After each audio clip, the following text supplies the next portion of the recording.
This Operation Sindoor success essentially because of our superiority of air defense and the offense that our Navy and Air Force could plan and execute in a matter of minutes and hours. And I think it is perfectly planned and perfectly executed. Political system giving the defense forces complete freedom to handle the situation.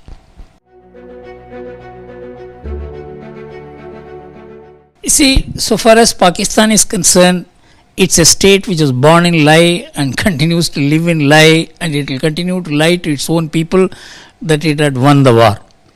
So Pakistan's army is the icon of Pakistan. Pakistan's army and anti-India hate is what constitutes the nationalism and structure of Pakistan. And so they will keep on lying and telling the people that we have won against India. And of course they have theological exhortation for that.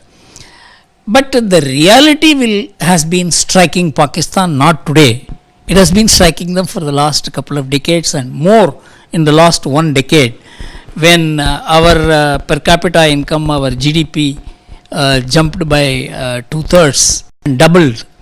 Pakistan remains almost where it is. And the reality will strike, and that the reality is striking them repeatedly. This is the 20th time that Pakistan has gone for IMF funding, and the 1 billion which they got is not even sufficient for them for a month or two. And this is not the way a country can survive and fight. Hate and fight a country which is the fastest growing economy with an all round progress. It's not just 1 or 2 or 3 areas. And so Pakistan will face an uphill task unless it gives up its hate and terror as an instrument to execute that hate.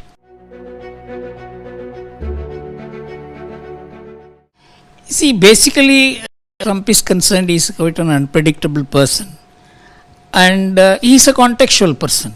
I don't think, for example, if he speaks like this today, he will speak the same way 2 weeks later.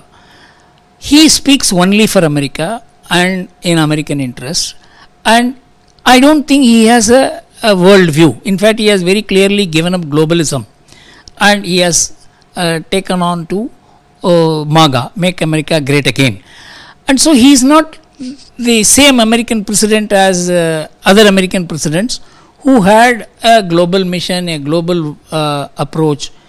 So it's all purely bilateral between us and America, diplomatic exchanges.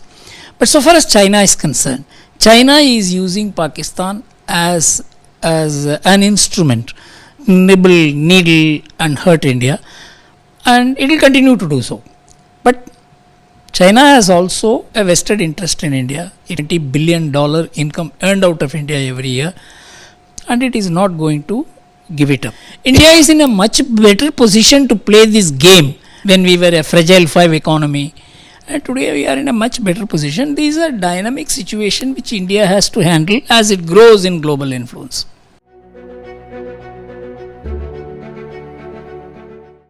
See, the military strength is integral to the idea of the greater national power, comprehensive national power. Operation Sindoor is an outcome of it. You cannot look at it in isolation.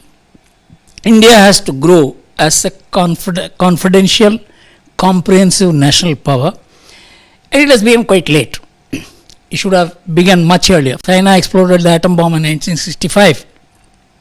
We did it in 1998. Almost 20 years, 25 years earlier we could have done it. So, to acquire national power requires very towering leadership. We had one at the time of Mrs. Gandhi, and then Vajpayee, and now Modi.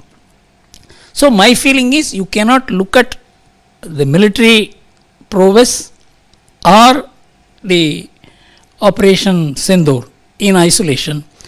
India will develop as a comprehensive power, and that is the answer to most of the problems.